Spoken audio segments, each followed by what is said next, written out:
بسم الله الرحمن الرحيم. لقد جاءكم رسول من أنفسكم عزيز عليه ما عنتم حريص عليكم بالمؤمنين رؤوف رحيم.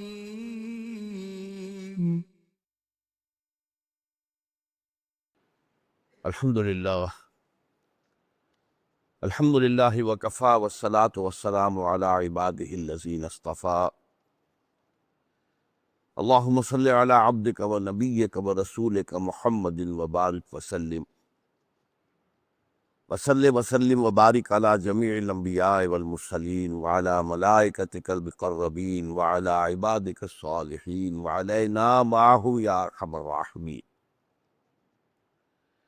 وعن ابی سعید سعد بن مالک بن سنان الخدری رضی اللہ عنہ ان رسول اللہ صلی اللہ علیہ وسلم قال لا ضرر ولا ضرار حدیث حسن رواہ ابن ماجہ والدارقطنی وغیرہما ورواہ مالک فی الموطأ عن عمرو بن یحیی عن ابی عن النبی صلی اللہ علیہ وسلم مرسلا رب اشرح لی صدری ویسر لی امری واحلل عقدۃ من لسانی یفقہوا قولی. اربعین نووی کا ایک خاص وصف یہ ہے کہ اس نے زندگی کے مختلف پہلوؤں اور دین کی تعلیمات کے مختلف پہلوؤں کا احاطہ کیا. اب 42 احادیث ہے، لیکن یہ کہ زندگی کا اور دین کا کوئی پہلو جو ہے اس میں تشنا نہیں رہا. دین کی اصل روح کیا ہے، دین کا ڈھانچہ کیا ہے، دین کا پورا ایک نقشہ ایک تشبیہ کی شکل میں درخت کی صورت میں یا عمارت کی صورت میں کیا ہے. پھر یہ کہ اخلاقیات کی کیا اصول ہے، شریعت کی بنیاد کیا ہے، حرام اور حلال کے مابین مشتبہات ہیں ان کے بارے میں کیا رویہ ہونا چاہیے وغیرہ وغیرہ. اب 2 حدیثیں اب ہم ایسی پڑھ رہے ہیں کہ جو نظام عدل سے متعلق ہے. اصل میں یہ لفظ عدل جو ہے یہ 2 سطحوں پر مختلف معنی رکھتا ہے. ایک ہے عدل اجتماعی، سوشل جسٹس، پولیٹیکل، اکنامک اور سوشل لیول پر عدل. سیاسی نظام ایسا نہیں ہونا چاہیے جس میں کسی خاص خاندان یا خاص طبقے کی رعایت مند ہو سکے، بلکہ وہ تمام عوام کے لیے بہتری ہو، ان کو اظہار رائے کی آزادی ہو اور ان کو کوئی جماعت بنانے کی بھی آزادی ہو، کوئی ریپریشن نہ ہو، کوئی ٹوٹلیٹیرین نظام نہ ہو. یہ ہوگا سیاسی سطح پر عدل. یہ نہیں کہ ایک شخص بادشاہ بن کر بیٹھا ہوا ہے یا ایک خاندان ہے وہ اختیارات کا مالک بن کر بیٹھا ہوا ہے یا کوئی ایک خاص طبقہ ہے وہ باقی لوگوں کے اوپر حکمرانی کر رہا ہے. یہ سب ظلم ہے اجتماعی سطح پر. معاشی نظام قادری کیا ہے کہ اللہ تعالیٰ نے جو چیزیں بھی دنیا میں پیدا کی ہیں ان سب کی تقسیم منصفانہ ہونی چاہیے. یہ نہیں کہ کسی ایک گروہ کی اجارہ داری ہو جائے، مونوپلی ہو جائے، دوسرا گروہ جو ہے ان کا دست دیگر بن کر رہ جائے. ایک طرف دولت کے انبار لگ جائیں اور ایک طرف فقر ہو، فاقہ ہو، بھوک ہو. یہ نہ ہو، بلکہ یہ کہ بنیادی ضروریات تو ہر انسان کی پوری کرنا ریاست کی ذمہ داری ہو. باقی یہ ہے کہ ہر شخص کو آزاد چھوڑا جائے، وہ محنت کرے، کوشش کرے، جد و جہد کرے، حلال ذریعے سے کمائے. کوئی زیادہ کمائے تو اس کا ہے، کوئی کم کمائے تو اس کا ہے. البتہ جو پیچھے رہ جائیں ان کی بھی بنیادی ضروریات کو گارنٹی کیا جائے. اور اس کا طریقہ اسلام نے کیا بتایا کہ جن لوگوں کے پاس ان کی ضرورت سے زائد ہو گیا ہے، ایک خاص سطح سے آگے، ان سے لیا جائے، زکوٰۃ ان سے لی جائے اور ان طبقات کو پہنچائی جائے جو پیچھے رہ گئے. سوشل سیکیورٹی جسے آج دنیا میں کہا جاتا ہے، اور جس میں کوئی شک نہیں ہے کہ موجودہ دنیا میں بہت ترقی انسان نے کی ہے۔ اس کا اصول تو پہلی مرتبہ دیا ہے خلافت راشدہ میں۔ ہر شہری کی بنیادی ضروریات جو ہے اس کی کفالت کرنا خلافت کی ذمہ داری ہے۔ یہاں تک کہ حضرت عمر نے فرمایا، آپ نے سنا ہوگا یہ قول جناب کا بہت مرتبہ، آپ فرماتے ہیں کہ اگر دجلہ و فرات کے کنارے یعنی مدینہ منورہ سے اس قدر دور عراق کے ملک میں دجلہ و فرات کے کنارے کوئی کتا وہ بھوکا مر گیا تو قیامت کے دن عمر اس کا جواب دے ہو۔ تو یہ social service, social security, welfare اسلام نے دیا۔ آج ہم تو بہت پیچھے ہیں، بہت پیچھے، بہت پیچھے ہیں، بہت پیچھے۔ ہمارا نظام ظالمانہ ہے۔ یہاں غریب سے غریب تر ہو رہا ہے انسان، اور امیر سے امیر تر ہوتا چلا جا رہا ہے۔ ایک طرف ڈیفینس ہاؤسنگ سوسائٹی دیکھیے، وہاں ایک خالی پلاٹ بھی 1 کروڑ روپے کا ہے، لیکن محل بن رہے کتنے اونچے اونچے، ماربل تھوپا جا رہا ہے باقاعدہ، جیسے کہ کہیں کسی زمانے میں دیہات میں عورتیں جو ہے اپلے تھوپ دیتی تھی دیواروں پر، وہاں آپ کو ماربل ملے گا۔ اور ایک طرف جھگیاں ہیں، غریب ہیں، کوئی سہارا نہیں ہوتا۔ یہ ظلم ہے، اس کو ختم ہونا چاہیے۔ یہ ہے معاشی اعتبار سے ابھی۔ اسی طریقے سے سماجی سطح پر ہم بھی کیا ہے، مساوات۔ انسانوں میں کوئی اونچا نہیں، کوئی نیچا نہیں، بائی برتھ، پیدائشی طور پر تمام انسان برابر ہیں۔ وہ گورے ہوں، کالے ہوں، وہ کسی نسل سے تعلق رکھتے ہوں، وہ سید ہوں، مسلی ہوں، برابر ہیں، کوئی فرق نہیں۔ عورت ہو مرد ہو برابر ہے، کوئی فرق نہیں۔ عورت اور مرد کا فرق جو ہے انتظامی سطح پر ہے کہ جب گھر کا ایک ادارہ بنائیں گے آپ، فیملی، اس کا ہیڈ تو ایک ہی ہو سکتا ہے، 2 تو نہیں ہو سکتے۔ آپ کوئی انجمن بناتے ہیں تو صدر تو ایک ہی ہوگا، نائب صدر 4 رکھ لیں، 10 رکھ لیں۔ کوئی آپ نے کاروبار کے لیے لمیٹڈ کمپنی بنائی ہے، مینیجنگ ڈائریکٹر ایک ہوگا، ڈائریکٹر 100 رکھے، اور وہ جو ہوگا ہیڈ ایک۔ انسٹیٹیوشن فیملی کا ہیڈ مرد ہے، عورت نہیں۔ عورت کی حیثیت وزیر کی ہے، لیکن یہ کہ وہاں پر اصل حکم چلے گا مرد کا، لیکن وہ بھی اللہ اس کے رسول کے دائرے کے اندر۔ یہ نہیں کہ وہ فرعون بن جائے، جو چاہوں میں حکم دے دوں، نہیں۔ اس کی بیوی کسی غلط حکم کو ماننے کی پابند نہیں، شریعت کے خلاف کوئی حکم نہیں مانے گی۔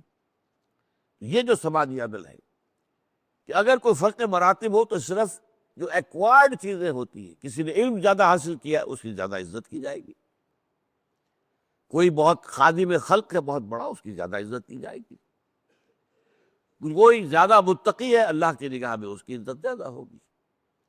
یا ایھا الناس انا خلقناکم من ذکر وانثی وجعلناکم شعوبا وقبائل لتعارفوا۔ یہ رنگوں کا مختلف ہونا، شکلوں کا مختلف ہونا، قبیلوں کا مختلف ہونا، قوموں کا مختلف، یہ صرف تعارف کے لیے ہے۔ یہ نہیں ہے جن میں سے کوئی افضل ہے اور کوئی ادنا ہے، نہیں، کوئی اعلیٰ ہے اور کوئی نیچے ہے، بالکل نہیں۔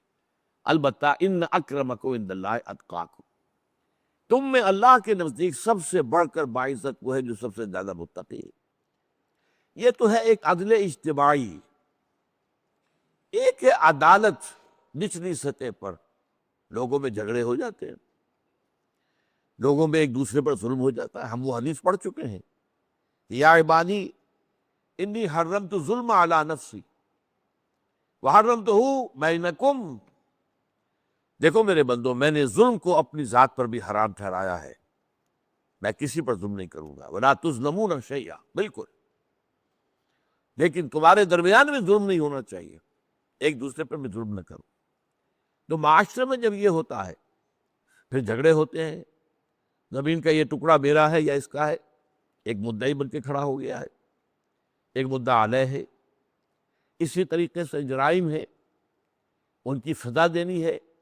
اب عدالت کا کام یہ کہ واقعی سمجھے کہ جرم کیا ہے یا نہیں کیا ہے، اس کے لیے ظاہر بات ہے عدالتی نظام ہوگا، گواہی کا قاعدہ دیا گیا ہے، مختلف طریقوں سے جو ہے اس کا جو ثبوت فراہم کیا جائے۔ تو یہ ہے وہ عدل جو عدالت کی سطح پر ہوتا ہے۔ ایک وہ عدل ہے جو معاشرے کی اجتماعی سطح پر ہوتا ہے۔ اب یہ جو عدل ہے، ڈسپنسیشن آف جسٹس جس کو کہتے ہیں، کوئی معاملات میں کوئی جھگڑا ہے، کوئی اختلاف ہے، کوئی مقدمہ ہے، اس کا اب اس میں دو حدیثیں وہ لائے ہیں بہت پیاری۔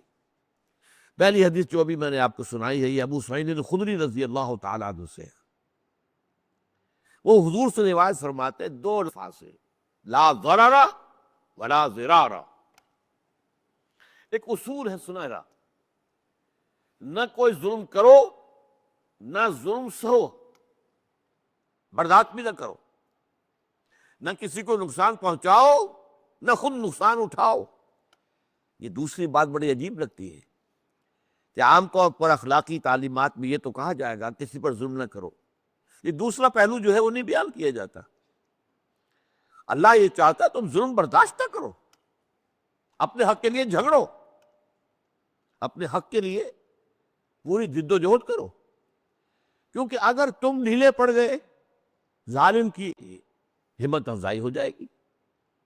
یہی تو وجہ ہے نا کہ قرآن مجید میں فرمایا گیا وَلَكُمْ فِي الْقِصَاصِ حَيَاتٌ يَا أُولِي الْأَلْبَابِ، اے ہوش مندو تمہارے لیے قصاص میں بدلہ لینے میں زندگی ہے۔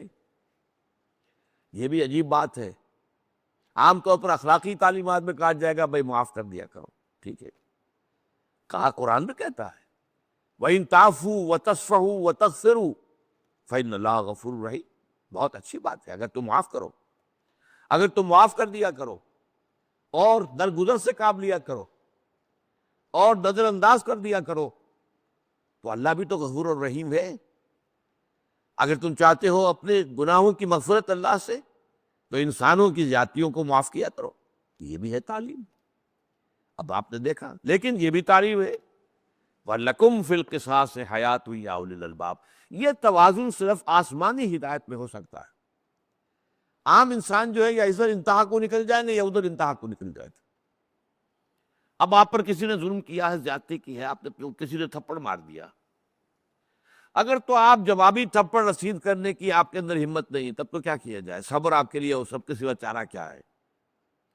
وہ تو ہوگا قہر درویش بردار درویش۔ اگر آپ میں ہے طاقت، اب آپ کے سامنے دو راستے ہیں، معاف کر دے اور یا بدلہ لے۔ معاف کرنے میں بھی انسان کو دیکھنا چاہیے کہ آیا اس میں مسئلات زیادہ ہیں، وہ ہر کیس کا معاملہ علیحدہ ہو جائے گا۔ اگر کسی شریف انسان نے کوئی غلطی کر دی ہے اتفاقاً تو معاف کر دینے میں فائدہ ہے، لیکن اگر کسی عادی مجرم نے کیا ہے، کسی نے زیادتی کی ہے، جان بوجھ کر کی ہے، اپنی دوست جمانے کے لیے کی ہے، اگر بدلہ نہیں لوگے تو اس کی ہمت افزائی ہوگی۔ اس نے آج تمہیں ایک تھپڑ مارا، کل کسی اور کو مارے گا، لہذا نپنی اور اندی بند، اس نے تھپڑ مارا ہے تو ایک جوابی تھپڑ رسید کرو۔ اب ہمارے یہاں آپ کو معلوم ہے عیسائیوں کے ہاں تبلیغ جو ہے وہ نظری تبلیغ ہے، اس پر عمل تو دنیا میں ہو ہی نہیں سکتا۔ حضرت عیسیٰ کا قول ہے یہ کہ اگر کوئی تمہارے داہنے گال پر تھپڑ مارے تو تم بایاں کال بھی پیش کرو، باندھ دو بھائی، ادھر بھی باندھ دو۔ کوئی نالش کر کے تم سے تمہارا چوغا لینا چاہے تو چوغا ہی نہیں دو، اپنا کرتا بھی اتار کے دے دو۔ یہ تعلیم حضرت عیسیٰ کی ہے سر، یہ اخلاقی اعتبار سے، روحانی اعتبار سے تعلیم، لیکن اس میں عدم توازن ہے۔ اور عدم توازن کیوں ہے یہ بھی سمجھ لیجیے۔ حضرت عیسیٰ معاذ اللہ وہ اللہ کے نبی ہے، کوئی غلط بات تو نہیں کہہ سکتے، وہ ایک خاص دور ہوتا ہے جبکہ دعوت اور تحریک اس کا تقاضا اور مصلحت اس میں ہے کہ جھیلو اور برداشت کرو اور جوابی کارروائی مت کرو۔ 12 برس تک مکے میں حضور کا یہی حکم تھا صحابہ کو، تمہیں مارے برداشت کرو، جھیلو، تمہیں گالیاں دے جوابی گالی مت دو، دعائیں دو، پتھر مارے تم پھول پیش کرو، ادفع باللتی ہے احسن۔ لیکن یہ اس دعوت اور تحریک کی ایک مصلحت تھی، قانون نہیں تھا۔ قانون مدینے میں آ کر اترا ہے، بدلہ لو، فعاقبوا مثل ما عوقبتم بہ، اگر تمہارے اوپر کسی نے زیادتی کی ہے تو زیادتی کرو اس پر اسی کے برابر۔ یہ معاشرے کی اصلاح کے لیے ضروری ہے، بدلہ لو، سزا، اسی لیے ہم سزائیں دیتے ہیں۔ یہ کوئی اس وجہ سے نہیں ہے کہ اللہ کو دشمنی ہو جاتی ہے، کسی شخص نے چوری کی ہے، ٹھیک ہے، انسان تو پھر بھی ہے، اس کا ہاتھ کاٹو تاکہ لوگوں کو ہوش آ جائے اور پھر کوئی چوری نہ کرے. جیسا کہ بہت عرصے پہلے معاملہ ہم سنتے تھے کہ سعودی عرب میں کوئی چوری نہیں، کوئی ڈاکہ نہیں. وہاں ہاتھ کٹتے تھے، ڈاکوؤں کو شرعی سزا ملتی تھی، قاتل کی گردن اڑائی جاتی تھی. جلاد جو ہے وہ عین جمعے کے روز نماز جمعہ کے بعد، اور وہ میدان عدل جو ہے الریاض میں، وہ جامع مسجد کے باہر میدان عدل، وہاں پر آ کر جلاد جو ہے گردن اڑائے گا سب کے سامنے. لیکن یہ کس لیے ہے؟ تاکہ لوگوں کو ہوش آ جائے کہ یہ کام کا، اس جرم کا یہ نتیجہ نکل سکتا ہے. اس سے معاشرہ پاک ہو جاتا ہے. سعودی عرب میں معاشرے میں جرم نہیں تھے، اب کچھ ہو گئے. اس لیے اب وہاں جو معاشی ترقی ہوئی ہے، مالی اعتبار سے بہت اونچا چلا گیا ملک، معاشرے کے اندر دولت کی ریل پیل ہو گئی ہے، تو بہت سے ایکسپیٹریٹس وہاں پہنچ گئے. پاکستانی پہنچے ہوئے، ہندوستانی پہنچے ہوئے، بنگلہ دیشی پہنچے ہوئے، فلپینی پہنچے ہوئے، مغرب سے آ گئے ہیں، یورپینز بھی آئے ہوئے. ان لوگوں میں جرم ہے، ان کی عادتیں اپنے اپنے ملکوں کے اعتبار سے بگڑی ہوئی ہے. یہ وہاں پر کرتے ہیں جرم اور پھر اس کی سزا پاتے ہیں. لیکن اس سے پہلے سعودی عرب میں کوئی جرم نہیں تھا. اور یہی ہم نے معجزہ دیکھا. ہمارا قریب کا ملک ہے، پڑوسی ملک ہے، برادر ملک ہے افغانستان، جو طالبان کو تھوڑا سا موقع ملا، موقع نہیں ہونے دیا آگے کہ وہ پنپتا معاملہ اور نظام آگے بڑھتا اور اس کی برکات کا ظہور پورے طور پر ہوتا، کہ للی ان بلوم، پھول پورے طور پر کھل کر سامنے آ جاتا، جیسا کہ حضرت عمر کے دور خلافت میں آیا ہے. حضور صلی اللہ علیہ وسلم کے دور میں تو جہاد اور قتال کا مرحلہ ایسا تھا کہ وہ جو نظام کی برکات ہے وہ ابھی پورے طور سے ظاہر نہیں ہو رہی تھی. حضرت ابوبکر کے زمانے میں بھی کاؤنٹر ریولوشنری موومنٹس اٹھی، ان کو دبانے میں ساری توجہ صرف ہوئی. لیکن پھر جب امن ہوا ہے عرب کے اندر اور حکومت اسٹیبلش ہو گئی، اس کی رت جو ہے نافذ ہو گئی، تو پھر آپ دیکھتے ہیں کہ للی ان بلوم، اسلام کی برکات کا جو ظہور ہوا ہے وہ حضرت عمر رضی اللہ تعالیٰ عنہ کے عہد خلافت. تو یہ چیزیں جو ہیں آپ کو معلوم ہے، افغانستان میں چوری ختم، ڈاکہ ختم، چند سزائیں نافذ کی گئی ہیں. ہمارے یہاں کہہ دیتے ہیں جی یہ اگر چور کا ہاتھ کاٹا جائے گا تو آدھا ملک جو ہے پاکستان کا وہ ہاتھ کٹوں والوں کا ہو جائے گا. نہیں بھائی، غلط بات ہے تمہاری. ٹھیک ہے، اس وقت جو تم دیکھ رہے ہو اس کے حال یہی ہے، خیانت کرنا، جرم کرنا، چوری کرنا، دھوکہ دینا، یہ سب ہو رہا ہے، ڈاکے ڈالنا ہو رہا ہے. لیکن اگر یہ سزا نافذ ہو جائے تو چند ہاتھ کٹیں گے اور بعد میں جو جرم ختم ہو جائے. جبکہ امریکہ جیسے ملک میں جہاں تعلیم انتہا پر پہنچی ہوئی ہے، ذرائع ابلاغ کتنے ہیں، وہ اپنے آپ کو مہذب سمجھتے ہیں، موسٹ ہینس کرائم، انتہائی گھناؤنا جرم وہاں پر موجود ہے. جرم کو ایریڈیکیٹ نہیں کر سکتے، ناممکن، بڑھتا چلا جا رہا. اس کی وجہ کیا ہے؟ اسلام میں وہ سزائیں ہیں. تو یہ سارا نظام معاشرے کی مصلحت کے لیے. اگر ایک شخص نے زنا کیا، شادی شدہ ہے، اسے رجم کیجئے، ظاہر بات ہے کہ اس کے بعد زنا کا معاملہ جو ہے بہت مشکل ہو جائے گا معاشرے کے، اس کی بے قری ہو جائے گی. یہ کہتے ہیں اسلامی سزائیں وحشیانہ ہیں، ہاتھ کاٹ دینا، رجم کر دینا، یہ سزائیں تو بڑی وحشیانہ ہیں. نہیں، انہی کے اندر وَلَكُمْ فِي الْقِصَاصِ حَيَاتٌ يَا أُولِي الْأَلْبَابِ، اسی قصاص میں، اسی بدلے میں، اسی سزا دینے میں. اور اس کو ایسے سمجھو کہ جیسے آپ کے ہاتھ میں گینگرین ہو گیا، گل گیا، سڑ گیا، تو پورا بازو کاٹ دیتے ہیں.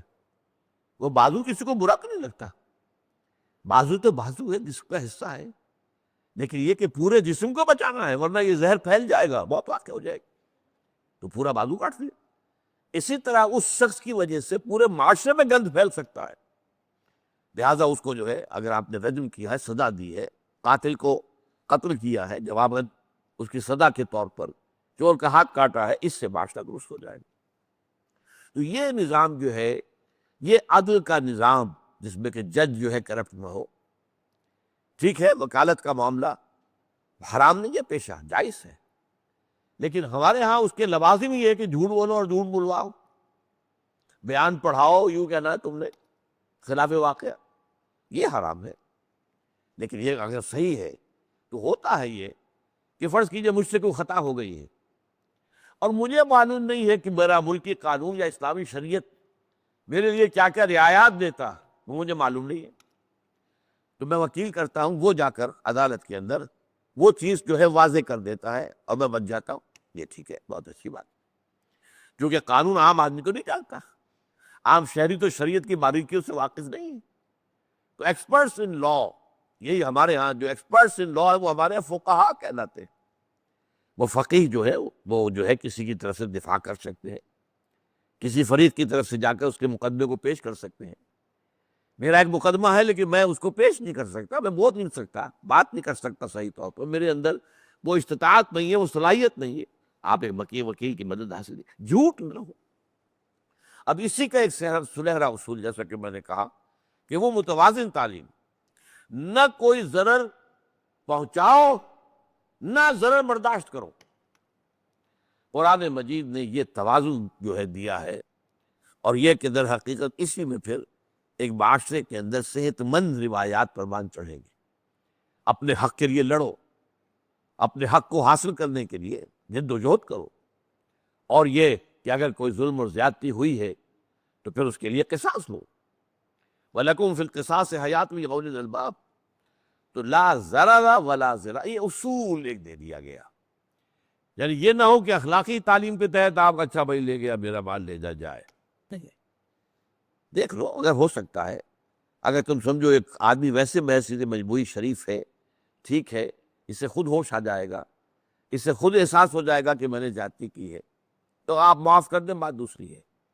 لیکن یہ کہ اصول یہ نہیں ہے، اصول یہ ہے کہ آپ اپنا حق حاصل کرنے کے لیے پورا اپنا زور لگائیں، دلائل دیں، اس کے لیے ثبوت پیش کریں، اور حق جو ہے وہ حاصل کرنے کی کوشش کریں۔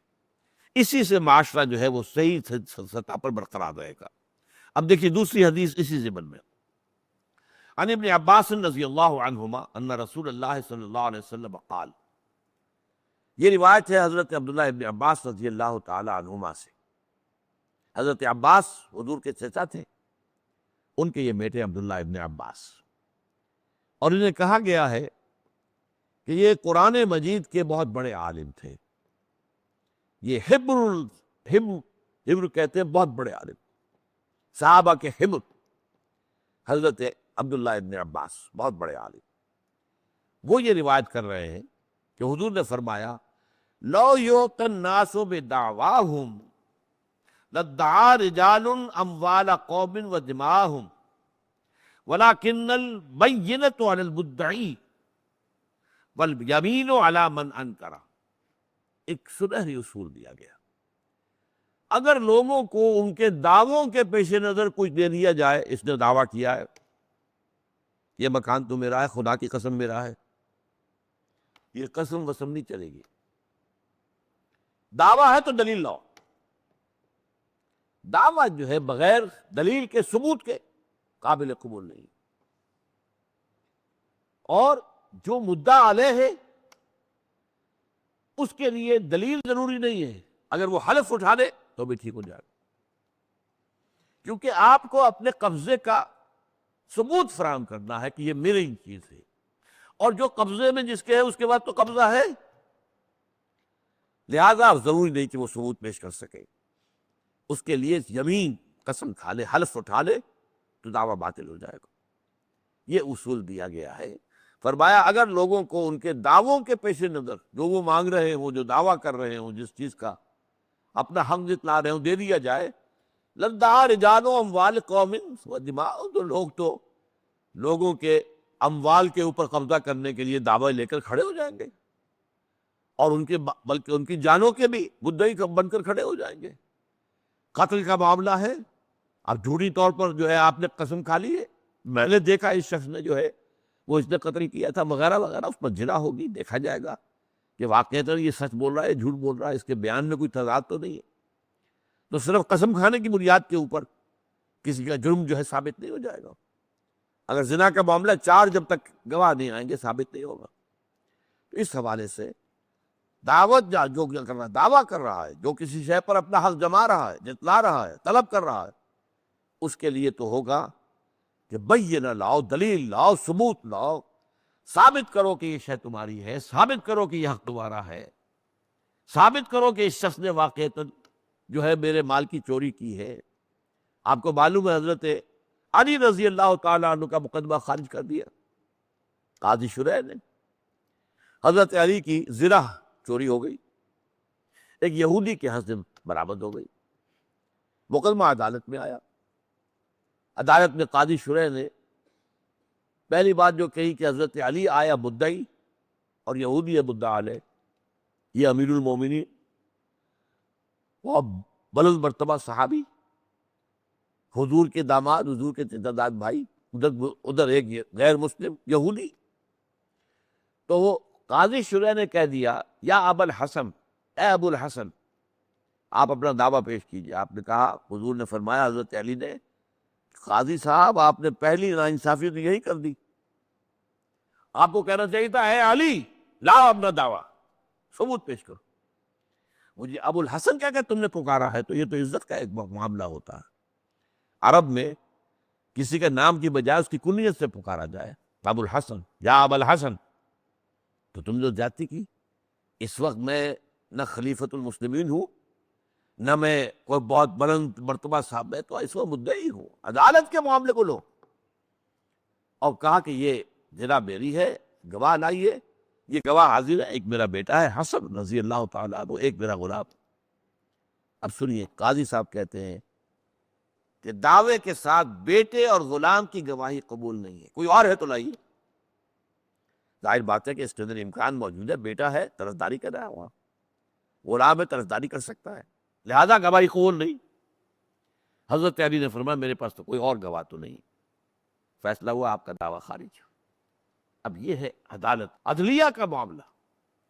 انتظامیہ اگر عدلیہ کے تابع نہ ہو تو ظلم کرے ہی کرے، سوال ہی پیدا نہیں ہوتے کہ نہ کرے، کیونکہ اصول آپ کو معلوم ہے کہ authority tends to corrupt and absolute authority corrupts absolutely۔ جہاں اختیار ہوتا ہے، طاقت ہوتی ہے، اس میں کرپشن کا امکان پیدا ہو جائے گا، اور جہاں ایبسلیوٹ اتھارٹی ہو، جو چاہوں میں کروں، وہ تو ایبسلیوٹ کرپشن ہو جائے گی، جو ہمارے ہاں ہوئی ہے، جس طرح کا ہوئی ہے، جس طرح کروڑوں اربوں کے غبن ہوئے ہیں، جس طرح کوڑیوں کے مول جو ہے ہماری بہترین ایسٹس جو ہے وہ بیچی گئی ہے نجکاری کے نام پر۔ یہ سارا کیا ہوا ہے؟ لوٹ مار، لوٹ مار، لوٹ مار۔ اس قوم کو نقصان پہنچایا گیا، اس کا بیڑا غرق ہوا، اس کا غریب آدمی جو ہے وہ پس رہا ہے، خودکشیاں کر رہے ہیں لوگ۔ ایک ماں اپنی 3 بچیوں کو لے کر ریلوے انجن کے سامنے آ کر اپنی جان، اپنی بچیوں کی جان دے دیتی، کیوں؟ اس لیے کہ وہ ظلم، معاشی ظلم، وہ سماجی عدل نہیں ہے۔ اب آپ کے یہاں سوشل سیکیورٹی نہیں ہے، نام بھی نہیں اس کا۔ حالانکہ جیسا کہ میں نے کہا تھا، اسلام نے سب سے پہلے گارنٹی کیا تھا، کوئی شخص بھوکا کیوں مرے؟ اگر اس کے پاس کوئی ذریعہ نہیں ہے تو اس کا ذریعہ جو ہے ریاست کی ذمہ داری ہے، ریاست اسے فراہم کرے۔ اور یہ میں اس وقت کہہ رہا تھا، بات رہ گئی، وہ چیز آج دنیا نے کر کے دکھا دی۔ اسکینڈینیوین کنٹریز جو کہلاتی ہیں 3 دنیا کے اندر، ناروے، سویڈن اور ڈنمارک، اعلیٰ ترین نظام ہے وہاں پر سوشل سیکیورٹی۔ باقی بدترین معاملہ ہے سیکس کا، وہ دوسری بات ہے، وہ معاشرہ سڈاس بن گیا، یہ دوسری بات ہے۔ لیکن یہ کہ روٹی یہ تو ملے گی، آپ کی ضروریات پوری ہوں گی۔ ملکہ، اس کا بیٹا جہاں پڑھے گا وہیں ایک فقیر کا بیٹا بھی پڑھے گا، کوئی 2 نظام تعلیم نہیں ہے وہاں۔ یہ غریبوں کے لیے چٹائیوں پہ بیٹھ کر، یا یہ کہ درختوں کی چھاؤں میں بیٹھ کر پڑھے، اور یہ عمراء ہیں 15 20 ہزار کی وہ دے کر فیسیں ان کے بچے تعلیم حاصل کر، یہ نہیں۔ ایک نظام جہاں ہسپتال کے اندر ملکہ کا علاج ہوگا، اسی ہسپتال میں غریب ترین آدمی کا علاج ہوگا۔ صرف ایک بات میں نے دیکھی وہاں کہ ملکہ کے لیے ایک کمرہ ریزرو تھا ہسپتال میں، بس کہ اگر کسی وقت ملکہ کی ضرورت پڑ جائے تو ہسپتال میں جگہ نہ ہو، بس اسی ایک کمرہ ریزرو رہے گا۔ اللہ اللہ خیر سمجھ، باقی علاج وہی ہوگا جو ایک غریب کا ہوگا۔ کوئی مزدور جو ہے اپنے اس دوران مزدوری زخمی ہو گیا ہے، معذور ہو گیا ہے، ساری عمر کے لیے اس کے لیے پینشن ہے۔ انفٹ آپ ڈکلیئر کرا لیں اور اس کے بعد عیش کریں۔ ہمارے جو لوگ گئے ہیں وہاں پہ ایکسپیٹریٹس، انہوں نے اس کو غلط طور پر ایکسپلائٹ کیا ہے۔ وہ کسی نہ کسی طریقے سے، کسی بہانے سے اپنے آپ کو انفٹ قرار دے کر، اور پھر یہاں آ کر عیش کرتے ہیں، پینشن یہاں آ رہی ہے ان کی، اور ڈپٹی کمشنر کی تنخواہ اتنی نہیں ہے جتنی تنخواہ ان کی پینشن کی شکل میں یہاں آ رہی ہے۔ بہرحال انہوں نے کیا ہی کام کر کے دکھایا ہے۔ اور جس طریقے سے ہیلتھ کیئر ہے، امریکہ میں نہیں، امریکہ برا ملک ہے اس اعتبار سے، وہاں ہیلتھ کیئر جو ہے وہ اس لیول کی نہیں ہے. وہ تو میں نے بتایا کہ جہاں ملکہ کا یا بادشاہ کا علاج ہوگا وہیں غریب آدمی کا ہو, اسی سطح پر. وہاں نہیں ہے ایسا. وہاں کیپٹلسٹک کا نظام ہے اور آپ کو علاج خریدنا پڑتا ہے, اور وہاں کے علاج کی بہت قیمت ہوتی ہے. پھر اس کے لیے نظام بنایا انشورنس کا, آپ ہر مہینے اپنی تنخواہ میں سے پیسے کٹواتے رہیں تاکہ آپ بیمار ہو تو پھر آپ کو انشورنس کمپنی جو ہے وہ پے کرے گی, آپ کو پیسے نہیں دینے ہوں گے. لیکن ظاہر بات ہے وہ بھی یو ہیو ارنڈ اٹ, آپ نے انشورنس کی جو ہے وہ پیسے دیے ہیں تب آپ کو یہ حق حاصل ہوا ہے. لیکن آپ انگلینڈ میں چلے جائیے, health free, absolutely free, absolutely free, اور برابر. میں حیران ہوا, ہمارے ایک بزرگ ہوتے تھے, انتقال ہو گیا ہے, سید سراج الحق. میں ایک دفعہ گیا تھا برطانیہ, تو وہ بھی ساتھ تھے. تو ان کے ایک بھائی بہت عرصے سے وہاں مقیم ہے, اور ان کا وہ ڈائبٹیز کے بہت پرانے مریض, لیکن ان کا جس عمدہ علاج ہوتا تھا وہاں پر, اس کا آپ تصور نہیں کر سکتے ہیں. آپ حیران ہو جائیں گے. ہر ہفتے ایک شخص آ کر ان کے پاؤں کے ناخن تراشتا تھا گھر پر, کیونکہ اندیشہ ہے کہ اگر اس نے خود ناخن کاٹا اور ذرا سا زخم لگ گیا تو ڈائبٹیز کے اندر ہو سکتا ہے پھر وہ انگوٹھا کاٹنا پڑے اور اس کے اندر زہر پھیل جائے. آدمی آ رہا ہے اس ڈیوٹی پر, ڈیوٹی گھر آ کر وہ اس کے ناخن تراش رہا ہے. آپ تصور کر سکتے ہیں اپنے معاشرے. تو لوگوں نے آج دنیا میں یہ کچھ کر کے دکھایا. اسلام کے اندر وہ اجتماعی جو عدل ہے وہ اپنی جگہ, ایک وہ ڈسپنسیشن اور جسٹس کا نظام ہے. اس میں اصول کیا ہے؟ جو بہترین اصول تھے وہ حضور کے دیے ہوئے آج بھی دنیا میں مانے جاتے ہیں. پہلی بات یہ کہ دونوں فریقوں کی بات سننے بغیر کوئی فیصلہ نہ کرو. یہ اصول ہے جو محمد عربی صلی اللہ علیہ وسلم نے دیا. دوسرا اصول یہ, شک کا فائدہ مجرم کو یا ملزم کو پہنچے گا. ملزم کہنا چاہیے. ڈاؤٹ اگر ہے تو ڈاؤٹ کی بنا پر آپ سزا نہیں دے سکتے. ڈاؤٹ کا فائدہ جو ہے وہ ملزم کو پہنچے گا, اس سے چھوٹ ہو جائے گی. یہ تمام اصول جو ہے محمد الرسول اللہ صلی اللہ علیہ وسلم نے دیے ہوئے. تو اسی طرح کا اصول یہ ہے کہ اگر آپ نے کوئی دعویٰ کیا ہے تو ثبوت آپ کے ذمہ ہے, آپ کو پیش کرنا ہوگا, ورنہ دعویٰ خارج. البتہ جو مدعا علیہ ہے, جس پر دعویٰ کیا گیا, کہا گیا کہ یہ جو ہے, اب فرض کیجئے کہ حضرت علی مدعی تھے کہ یہ جو ہے زنا میری ہے, یہودی کہہ رہا ہے میری ہے, یہ مدعی ہے, وہ مدعا علیہ ہے. پہلا سٹیپ کیا تھا؟ دلیل لائیے, گواہ لائیے, نہیں ہے چھٹی. فرض کیجئے کہ کوئی گواہ بھی آ جاتا اور ادھر سے وہ قسم کھا دیتا, نہیں میں حلف اٹھاتا ہوں یہ میری ہے, تو مدعا علیہ کی قسم بھی تسلیم کی جائے گی. اس لیے کہ جس کے قبضے میں کوئی شے ہے, قبضہ فی نفسہ ہی ایک دلیل ہے. آج بھی دنیا میں مانا جاتا ہے کہ قبضہ جو ہے وہ تو ملکیت کے 10 میں سے 9 حصے جو ہے وہ قبضہ ہے. آپ کا حکم فرض ہوگا کہ آپ دلائل لائیں, جو آپ مدعی بن کر آ گئے ہیں. جو قابض ہے اس کے پاس تو قبضہ جو ہے وہ خود ایک دلیل ہے. تو فرمایا لو یعطی الناس بدعواہم لادعا رجال اموال قوم ودماءہم. اگر لوگوں کو محض ان کے دعوے پر کوئی شے دے دی جاتی, یہ اصول ہوتا, تو لوگ تو ایک انسانوں کے مال بھی غصب کرتے دعووں کے تھرو, اور لوگوں کی جانوں سے بھی کھیلتے جھوٹے الزام لگا کر. وَلَٰكِنَّ الْبَيِّنَةُ عَلَى الْمُدَّعِي. اب دیکھیے جو کرمنل کیسز ہوتے ہیں ان میں مدعی کون ہے؟ اگرچہ ہمارے ہاں بدقسمتی سے قتل کے مقدمے میں جو مقتول کے لوگ ہیں انہیں مدعی نہیں مانتے, بلکہ مدعی حکومت ہے. اسلام میں یہ ہے کہ مقتول کے جو ورثاء ہیں وہ مدعی ہیں. انہیں حق حاصل ہے کہ وہ قاتل کو چھوڑنا چاہے تو چھوڑ دیں, وہ خون بہا لے کر چھوڑنا چاہے تو چھوڑ دیں, ایسے ہی احسان کر کے چھوڑنا چاہے تو چھوڑ دیں. حکومت نہیں کر سکتی, عدالت نہیں کر سکتی, ہیڈ آف دی اسٹیٹ نہیں کر سکتا. ہمارے دستور میں یہ دفعہ موجود ہے, غلط, بالکل خلاف اسلام. کہ فرض کیجئے قتل کا مقدمہ ہے, وہ عام عدالت نے بھی طے کر دیا کہ ہاں مجرم ہے یہ شخص, سیشنز کی عدالت میں گیا اس میں بھی ہو گیا, ہائی کورٹ میں گئے اس کے اندر بھی ہو گیا, سپریم کورٹ میں دلی گئی اس میں بھی ہو گیا. اب بھی ایک موقع ہے کہ صدر ریاست اسے معاف کر سکتا ہے. قطعاً غلط, کوئی حق اسے حاصل نہیں. ہاں جو مقتول کے وارث ہیں ان کو حق ہے. اور اس کے اندر اتنی بڑی حکمت ہے. آپ اپنے معاشرے میں دیکھتے ہیں، اخبار آتے رہتے ہیں کہ فلاں دو پارٹیوں کے درمیان دشمنی چل رہی ہے، کچھ ان کے قتل ہو گیا، پھر ان کے قتل ہو گیا، پھر ان کے قتل ہو گیا، پھر ان کے قتل ہو گیا. دیہات میں کثرت سے ہوتا ہے، خاندانی بنیادوں پر قتل در قتل، بدل در قتل چلتا رہتا ہے.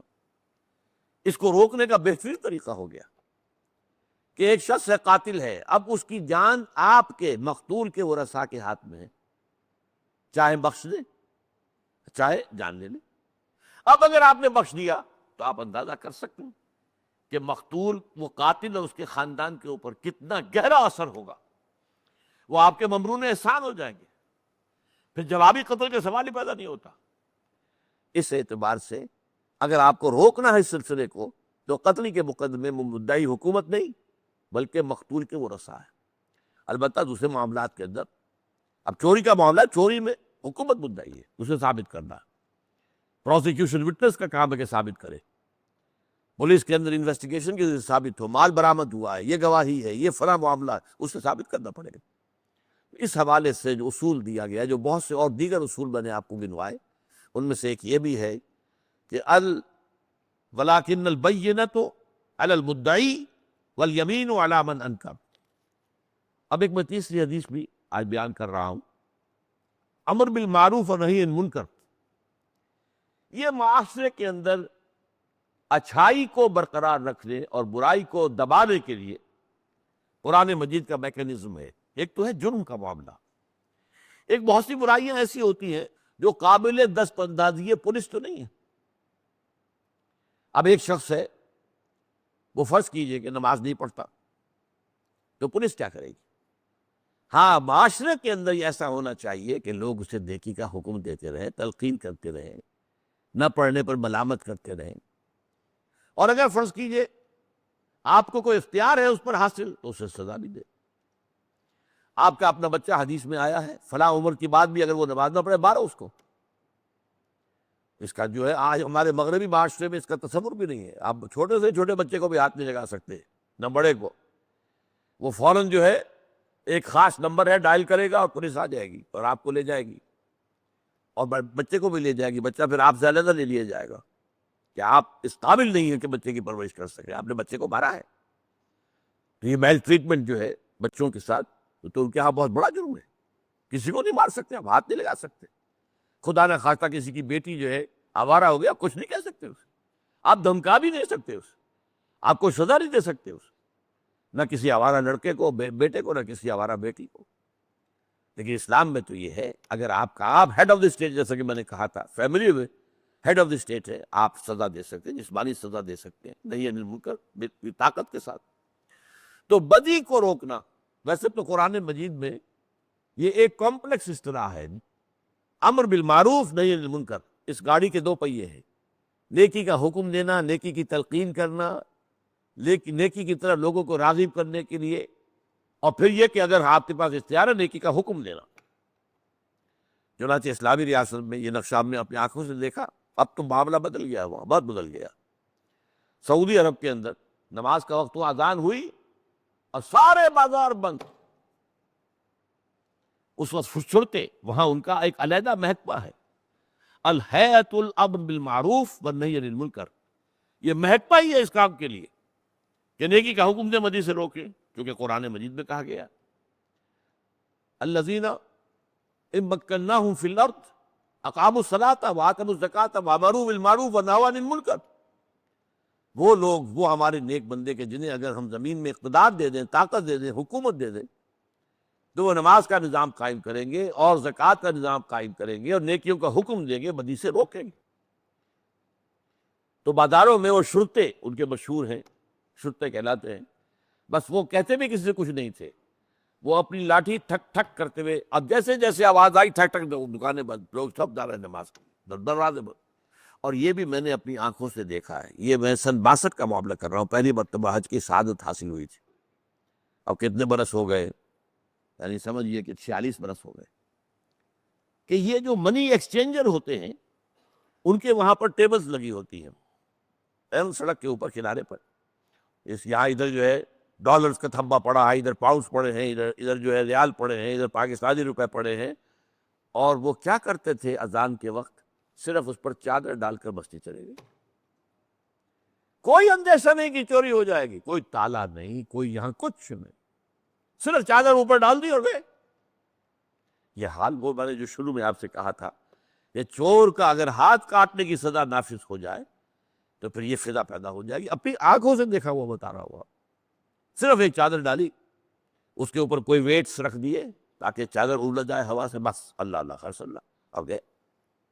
تو یہ معاملہ جو ہے امر بالمعروف نہی عن المنکر، اس کے لیے فرمایا. اس میں خاص طور پر جیسا کہ میں نے کہا کہ 10 مرتبہ تو قرآن مجید میں یہ دونوں اصطلاحیں آئی ہیں ساتھ ساتھ، نیکی کا حکم، بدی سے روکنا. یہ ایک ہی تصویر کے دو رخ ہیں. لیکن اس کے علاوہ حدیث کے اندر اور قرآن میں بھی نہی عن المنکر پر زور زیادہ ہے، بدی کا روکنا. اس کے لیے پہلی حدیث میں یہ آج آپ کو سنا رہا ہوں. اس کے راوی ابو سعید خدری ہے رضی اللہ تعالی عنہ، اور یہ مسلم شریف کی روایت سے. حضور فرماتے ہیں من رأى منکم منکرا فلیغیرہ بیدہ فإن لم یستطع فبلسانہ فإن لم یستطع فبقلبہ وذلک اضعف الایمان. تم میں سے جو کوئی منکر کو دیکھے، بدی کو دیکھے، تو اس کا فرض ہے کہ اسے طاقت سے روکے. فرض ہے. یہ نہیں مجھے کہ آج جو کر رہا ہے اپنا خود عذاب جو ہے خود سہے گا. نو انڈیفرنس. تم گویا کہ اس معاشرے میں پہرے دار ہو. تم یہ سمجھو کہ تم اللہ کے فوجدار ہو. اگر طاقت ہے تو طاقت سے بدلو. فإن لم یستطع، اگر طاقت نہیں ہے، اگر تو حکومت کا معاملہ طاقت ہے، حکومت تو اپنے قوت کے ساتھ شرطوں کے ذریعے سے بھی نافذ کرے گی، بدی کو روکے گی. لیکن ایک عام شہری جو ہے اس کے لیے تو یہ ہو سکتا ہے کہ اس کے پاس کوئی طاقت نہ ہو. تو پھر ان کے لیے یہ کہ زبان سے خدا کے بندے غلط کام کر رہے ہو مت کرو، یہ حرام کام ہے، باز آ جاؤ، کم سے کم زبان سے تو کرے. فإن لم یستطع فبقلبہ، اور اگر اس کی بھی ہمت نہ ہو، یا معاشرے میں اس طریقے سے زبانوں کے اوپر بھی تالے ڈال دیے جائیں، بولنا بھی گویا کہ بہت بڑا جرم شمار ہو رہا ہو، آپ نے آواز اٹھائی تو زبان کھینچ دی جائے گی، تو تب بھی کم سے کم دل سے روکے، یعنی دل میں نفرت رکھے. یہ نہ ہو کہ آپ نے بدی دیکھی اور آپ کو نفرت بھی نہیں آئی، یہ نہیں. ذالک اضعف الایمان، یہ جو ہے کہ بدی کو دیکھ کر دل میں نفرت پیدا ہو جائے، یہ بھی ایمان ہے، لیکن یہ ایمان کا کمزور ترین درجہ ہے. نفرت پیدا ہوئی ہے تو ایمان تو ہے لیکن بہت کمزور ہے. در حقیقت اس کے بعد تو پھر ایمان ہی نہیں. اس لیے کہ ایک دوسری حدیث انشاءاللہ میں آپ کو سناؤں گا جس سے اس مضمون کی اور تقویت حاصل ہوتی ہے. اس کے اندر آخری الفاظ یہ فما وراء ذالک من الایمان حبۃ خردل. اگر اس کے بعد کہ اگر کسی کو بدی دیکھ کر طبیعت کے اندر بھی اضطراب پیدا نہیں ہوا، کچھ جو ہے نفرت پیدا نہیں ہوئی، تو گویا کہ اس کے دل میں رائی کے دانے کے برابر بھی ایمان نہیں ہے. یہ ایمان کی نفی مطلق. یہ انشاءاللہ حضرت عبداللہ ابن مسعود کی حدیث سے وہ ہم پڑھیں گے. قیام عدل ایک بڑی سطح پر اور عدالتی نظام اس کے نیچے، یہ دونوں چیزیں اسلام میں برابر کی اہمیت رکھتی ہیں. اقول قولی ھذا واستغفر اللہ لی ولکم ولسائر المسلمین والمسلمات.